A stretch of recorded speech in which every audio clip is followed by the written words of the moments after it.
When do you get to tell your side of the story during a criminal case?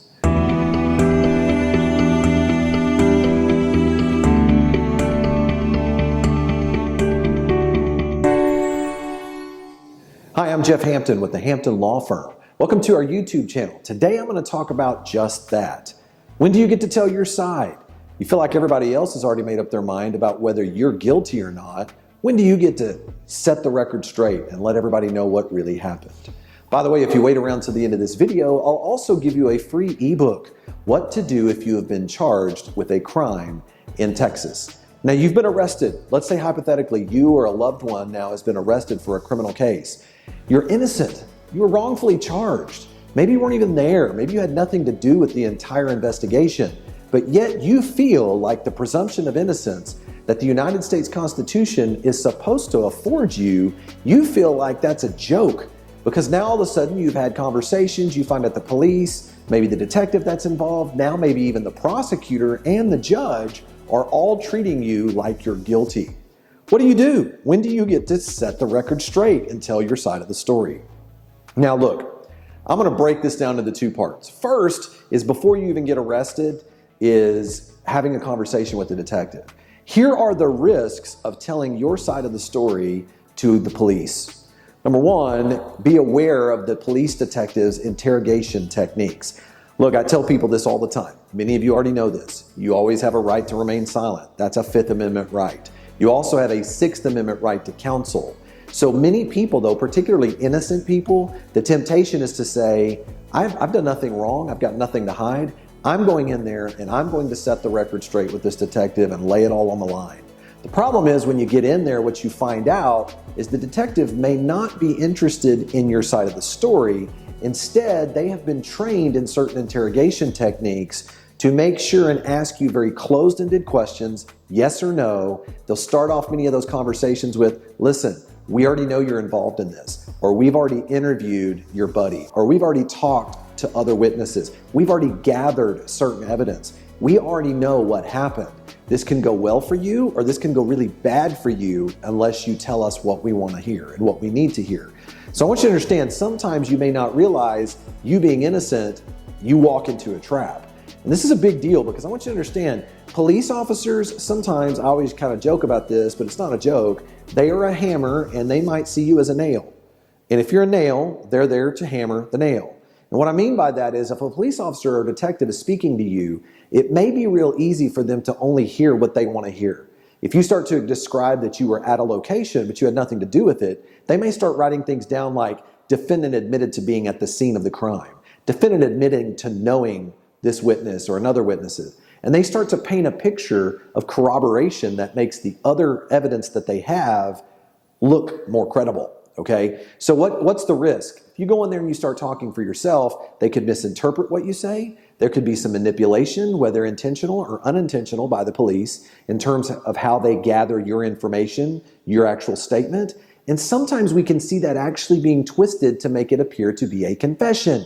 I mean, look, many of you seen this Netflix deal they've got out there about false confessions. It's very well documented. It's something that has happened in the United States. It happens more frequently than we want to realize or admit when it comes to criminal cases. So please be very careful. Do not allow yourself to be used and manipulated in a criminal investigation, especially if you know that you're innocent, okay? So understand, detectives many times have already made up their mind about the evidence that they've received before they ever reach out to you. And as a result of that, they may only be coming to you with corroboration for the evidence they think they already have, all right? So that's risk number one. Now, the way to get out of that risk, how do you minimize or mitigate that risk? You hire an attorney. Everything your attorney says is hearsay. It cannot be used against you. But yet your attorney can go in there and be the mouthpiece for you, go and talk to that detective, try to cut off the investigation by being able to provide certain evidence and supplementing information to hopefully hold off that investigation. Now, number two, what about the criminal justice system itself?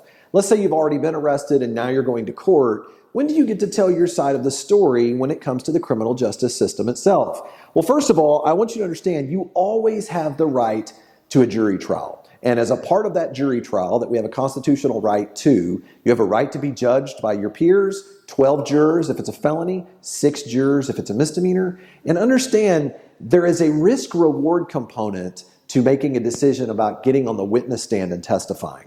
So you do have a right to get up and tell your story, but any good criminal lawyer is going to explain to you, you want to make sure that it's your story that they hear and not some twisted story that a prosecutor or a biased juror decides they want to hear. Okay, so here are some of the risks and rewards. Number one is the jury's perception of you. What if there is a juror on that jury panel that's on your jury that just doesn't, they don't relate to you as well, and they listen to you? I mean, I've asked people this question many times before. What does a guilty person look like? Can a guilty person also look, can they be confused with looking guilty, but yet they were just nervous? What if you're not a very good public speaker? What if you get up and you try to explain yourself, but you start to speak and you get nervous? Could that juror misinterpret what you say as being a sign of guilt? And during jury selection, I do this all the time. I get up and I talk to the jurors and I explain to them, listen, how do you know what you're looking at is guilt or someone who's nervous or not a very sophisticated witness, because they don't do this all the time. And so understand the jury's perception of you. I've been so shocked to find out how many jurors decided guilt or innocent based off just secondary minor things because of how they perceive someone. Okay, so that's number one, is the jury's perception of you. Then we talk about how well do you speak? How well do you articulate yourself? If you don't articulate yourself well, they may think that you're guilty because you're not very clear about what you're saying. If you articulate yourself too well, they might think, boy, this guy's a con artist. Look at him, he's getting up there explaining himself. He's got an answer for everything. Okay, and then finally, what about the prosecutor's techniques to trick you? I mean, look, I'm just telling you, they're trained, they're professional cross-examiners. So prosecutors are trained to cross-examine you with evidence to try to make you look, even if it's not evidence of guilt, but yet it might be something that you might not feel comfortable being able to answer in that moment. So really understand this. There is a risk-reward factor that you must consider when it comes to telling your side of the story during a jury trial, okay? Now, is there a better way? Well, for the most part, particularly here at the Hampton Law Firm, what we like to do, if there were other witnesses, we need to interview those witnesses. Let's get statements from them, possibly have them show up and testify on your behalf. Let them tell your story. But now they get to do it as a third-party witness, and many times they come in and they can share that, and that credibility is able to bleed over onto your situation without you taking the risk. Because here's the thing, you have a Fifth Amendment right not to have to testify, and that should be a last resort when you consider the fact you've got other witnesses who can testify on your behalf. But then secondly, why don't we also remember that the state of Texas, or whatever state you're in, anywhere in the United States, this prosecutor has the burden to prove the case beyond a reasonable doubt. You have no burden at all as someone who is being charged with a crime. The state must always be the one that proved that burden, not you, okay? Finally, if you do testify, let me just tell you this. One thing that you need to make sure that you're going to do if you're going to get up there and testify, make sure you're working with an attorney who will prepare you for what's coming. They need to make sure and walk you through the expectations. You're going to have to testify. How's the prosecutor going to cross-examine you? What are the main points we need to focus on? And that will help you provide a credible presentation of telling your side of the story. Now listen, I hope this video was of help to you and some assistance. I promised you if you waited around to the end of this video, I'd give you a free ebook, What to Do If You Have Been Charged with a Crime in Texas. If you click through down to the bottom, here at the Hampton Law Firm, I'll send you over that free ebook.